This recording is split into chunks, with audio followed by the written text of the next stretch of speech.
4 vanishings, 1 truth. Darkness lurks where we least expect it. Let's explore the missing truths, where real stories are stranger and darker than fiction. In today's chilling episode, we will uncover 4 haunting disappearances, each filled with mystery, heartbreak, and long-awaited justice. Kara Enid Vaughn was a diabetic woman battling inner demons in the quiet town of Natchitoches Parish. After threatening to drive into the Cane River, she vanished in 1993 along with her Honda Civic. No trace, no answers.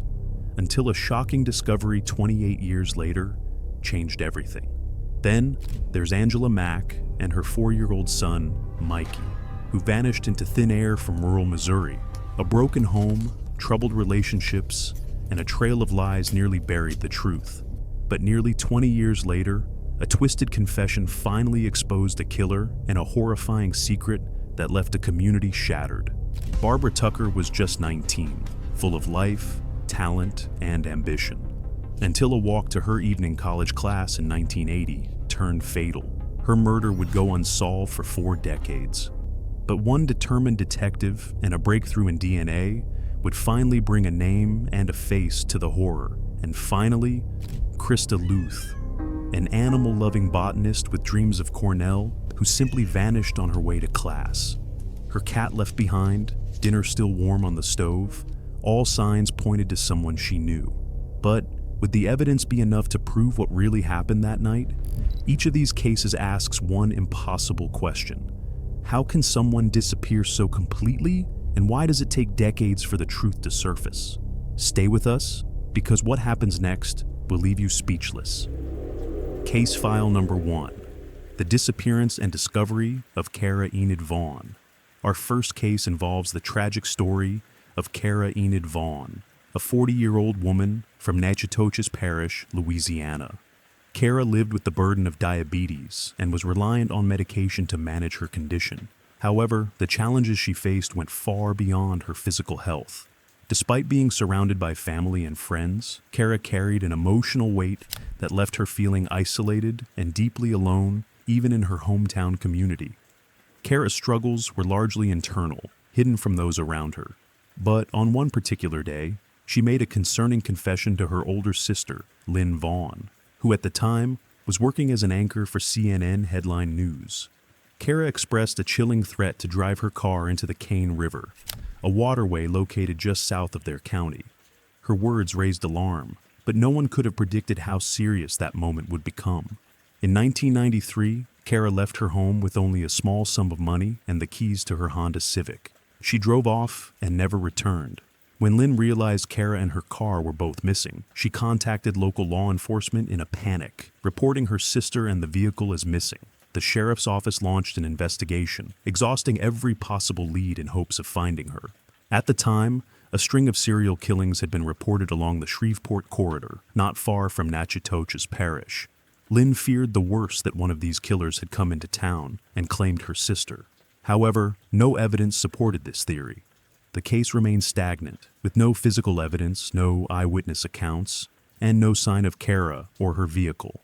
It was becoming what no family ever wants to hear, a cold case. Lynn informed authorities of Kara's disturbing statement about driving into the Cane River, prompting a search of the area. Investigators combed the river and surrounding landscapes extensively, hoping for a breakthrough, but nothing was found. As the years wore on, hope faded. The Vaughn family was left in a painful limbo, unsure whether to grieve or continue to search.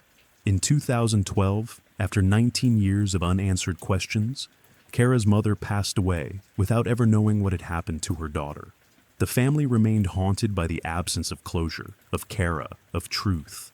Enid Vaughn later shared how she would often pray, pleading with God not to let her die before discovering what had become of her beloved sister. Then, nearly 3 decades later, in March 2021, 28 years after Kara had vanished, a long-awaited breakthrough occurred. The sheriff's office received a call from a local fisherman who reported spotting a submerged vehicle in the Cane River.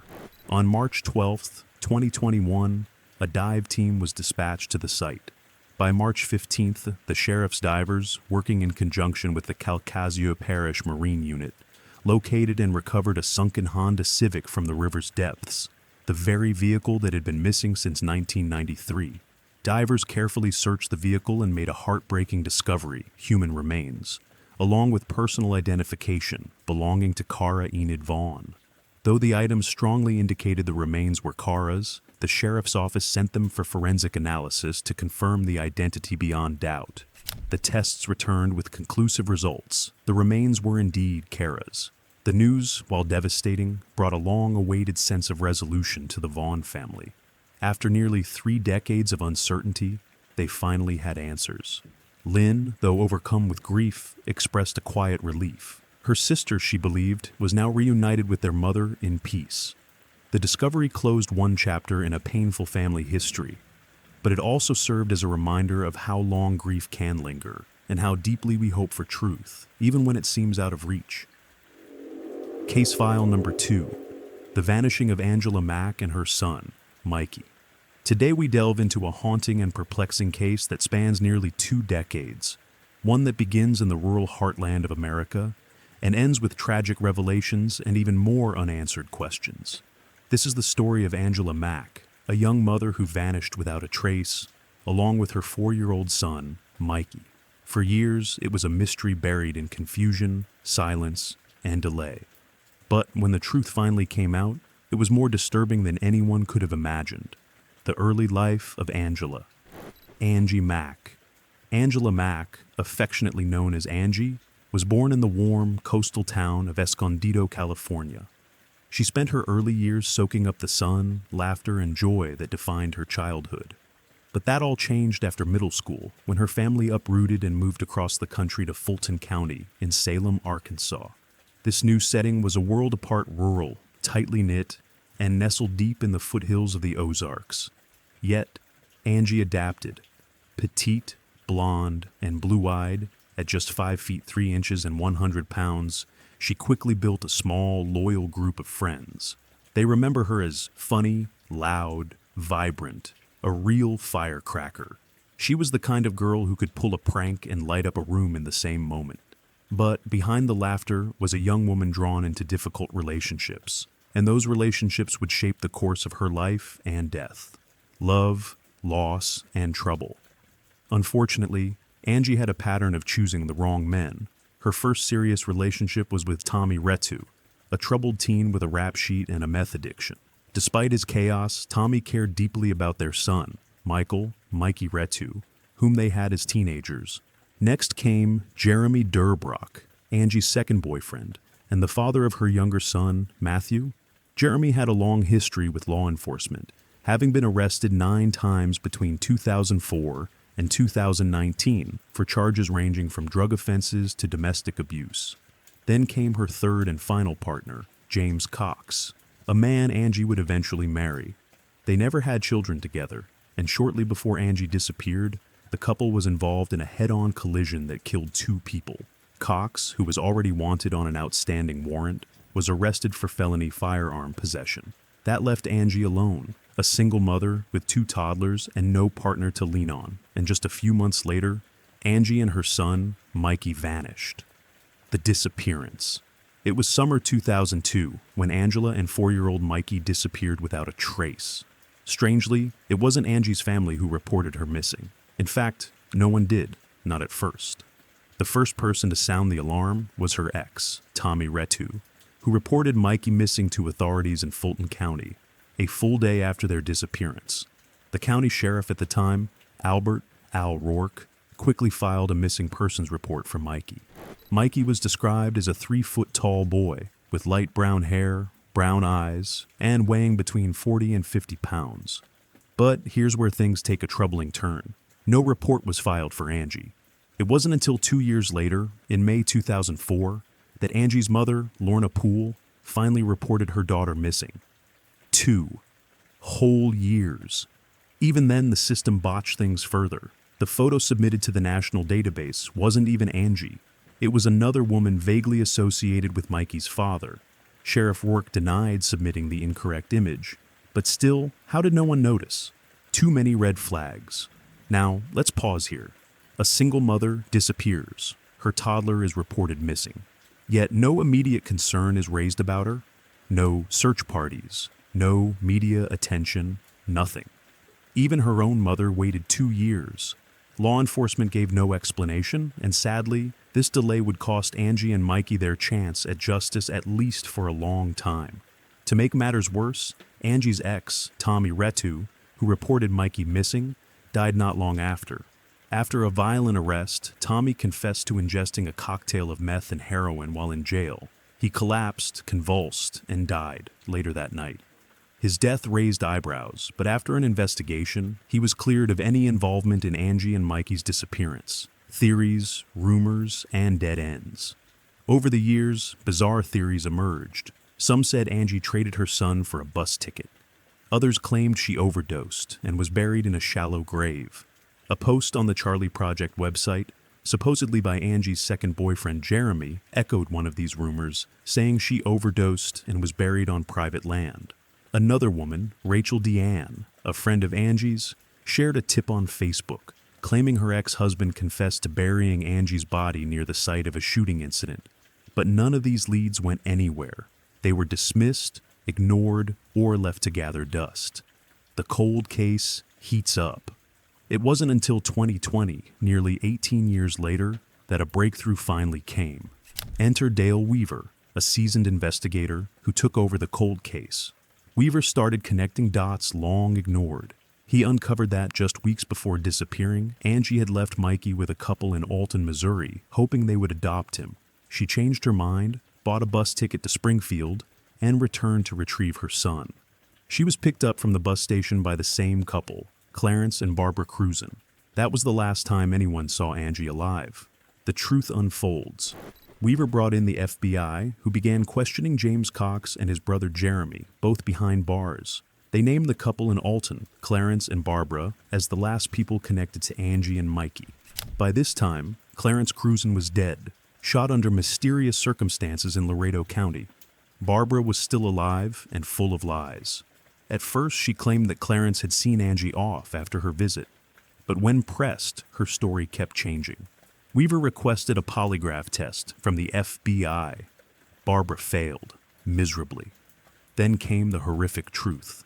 Barbara confessed that Clarence had murdered both Angie and Mikey, then burned their bodies in a furnace on their property. On April 9, 2021, the Fulton County Sheriff's Office confirmed the long-feared truth. Angela Mack and her son, Michael Retu, were murdered. Unanswered questions. But even with this resolution, so many disturbing questions remain. Why did Angie try to put Mikey up for adoption? Why didn't her own mother report her missing for 2 years? Why did local authorities delay their investigation for so long? And why did the case only progress when Dale Weaver took over? This case, though officially solved, feels far from over. It's a chilling reminder of what happens when silence and negligence surround a tragedy, and it leaves us wondering, was there more to this than just a murder? Was it also a cover-up? Whatever the truth, one thing is clear. Angela Mack and her little boy deserve better. If you or someone you know has information about a cold case, speak up. Sometimes one voice is all it takes to uncover the truth. Case file number 3. The unfinished journey of Barbara Tucker. Imagine a young woman, vibrant, full of life, and destined for greatness, suddenly silenced by a crime so brutal it would haunt an entire community for over 4 decades. This is the story of Barbara Tucker. Barbara was the youngest of 7 siblings, a title that came with affection, protection, and the occasional teasing. Even as the baby of the family, Barbara quickly outgrew everyone around her literally. Towering at 6 feet tall, she had a commanding presence and an unstoppable spirit. To those who knew her, Barbara was magnetic. Her friends and family described her as bubbly, energetic, and full of life. The kind of person who could walk into any room and make it brighter. Whether she was laughing, talking, or just being herself, she had a way of making you feel like you mattered. Barbara attended Cleveland High School, where she not only excelled academically, but also shined on the basketball court. Her height gave her an edge, but her drive and enthusiasm made her unforgettable. She was ambitious too, a go-getter who joined business clubs, entered national competitions, and even worked at Sears over the summer to earn her own money. She also had a creative streak. When she wasn't studying or working, she was busy crafting, crocheting, knitting, and selling handmade art. She was, in every sense of the word, a builder of her future. At just 19 years old, Barbara was already a sophomore studying business at Mount Hood Community College. She had big dreams, she had drive, and she had everything to live for. The night everything changed. It was the evening of January 15th, 1980. Barbara had plans to attend an evening class on campus. She phoned her mother, promising to stop by a friend's apartment for ice cream if her class ended early.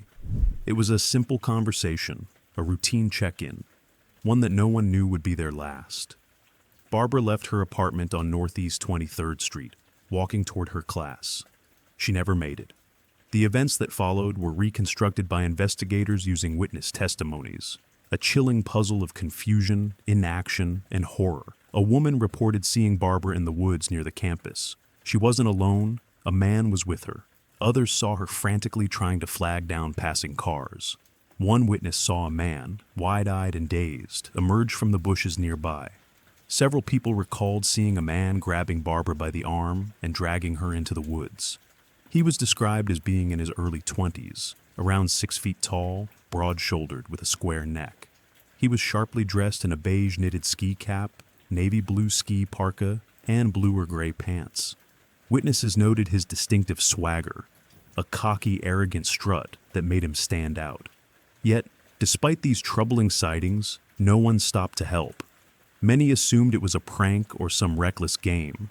No one called for help, and by the time anyone realized something was wrong, it was already too late. The next morning, on January 16th, Barbara's lifeless body was discovered in the shrubs near the campus parking lot. A fellow student found her. Her family, who had been waiting for her to return home, instead received a devastating visit from the Gresham Police Department. The news shattered them. Investigators collected physical evidence and interviewed witnesses, but nothing concrete came of it. Every lead ended in a dead end. The case grew cold, buried beneath time, heartbreak, and frustration. The family that would not give up. Barbara's mother, Louise Tucker, refused to let the case fade into the background. She stayed in constant communication with police and prosecutors, never letting them forget her daughter's name. She kept handwritten notes, tracking every detail, every update, anything that could bring her closer to justice. One of her notes read, "If it takes 10 years, I don't care. I just can't let it rest." Her determination stood in stark contrast to Barbara's father, Albert Tucker, who was so devastated by the loss of his daughter that he couldn't speak of her. He would leave the room whenever her name was mentioned. The pain was too deep, too raw. In 1989, Albert passed away. 6 years later, Louise followed, never having seen justice served for their youngest child. But the fight didn't end with them. Barbara's siblings picked up where their mother left off. For decades, they carried the torch of justice, holding on to hope, no matter how faint it seemed. A break in the case. 41 years later, in 2018, a detective named Aaron Turner took a personal interest in Barbara's cold case. He promised her sister, Susan Patter, that he would not rest until the mystery was solved, and in 2021, his promise paid off. Thanks to advancements in DNA technology, the physical evidence collected from the crime scene finally gave investigators the lead they had waited over 40 years for. The DNA profile matched a man named Robert Plimpton of Dale. On June 8, 2021, Plimpton was arrested by Gresham Police. At the time of the murder, Plimpton had been just 16 years old, a student at Reynolds High School. He had previously been arrested in 1997, but the case had been dismissed due to lack of evidence. Now, the DNA didn't lie. Despite his age at the time of the crime, Plimpton is being charged and tried as an adult. He pleaded not guilty. His case is still making its way through the courts, justice deferred but not denied. Barbara Tucker's life was full of promise. Her story was one of ambition, kindness, and relentless energy. Her death was a tragedy that shook her family, her friends, and an entire community. But her story doesn't end in silence.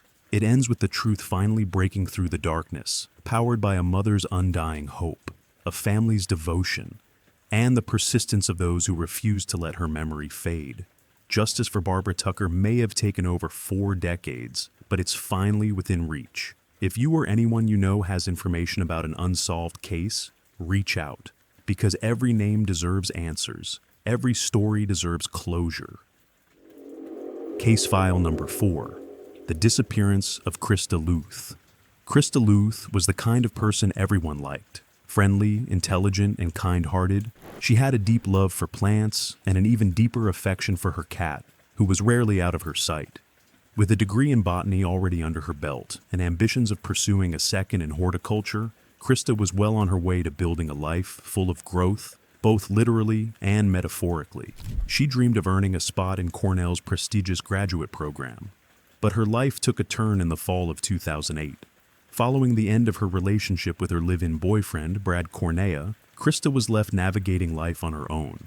She moved into a modest sublet apartment and struggled to keep up with rent, something she and Brad used to split. Financial pressure mounted. She considered selling her truck and picking up a part-time waitress job to stay afloat. Yet, her struggles weren't only financial. According to her father, Krista confided in him that Brad wouldn't stop calling her after the breakup. His relentless attempts to reach her continued for weeks. And though it's unclear exactly what he wanted, the situation clearly made her uncomfortable. On November 11th, 2008, Krista left her apartment to attend her 6:30 p.m. class at a nearby greenhouse. A neighbor saw her that evening. Their chat was casual and cheerful. There were no signs of distress. But Krista never made it to class, and after that moment, no one ever saw her again. Concern quickly grew among her friends. Phone calls went unanswered, messages unreturned. Eventually, a few of them decided to check her apartment. The door was locked. When they managed to get inside, what they found was chilling. Her cat, her constant companion, was alone. The living room light was still on. A pan of food sat on the stove, covered, as if she'd been cooking and expected to return.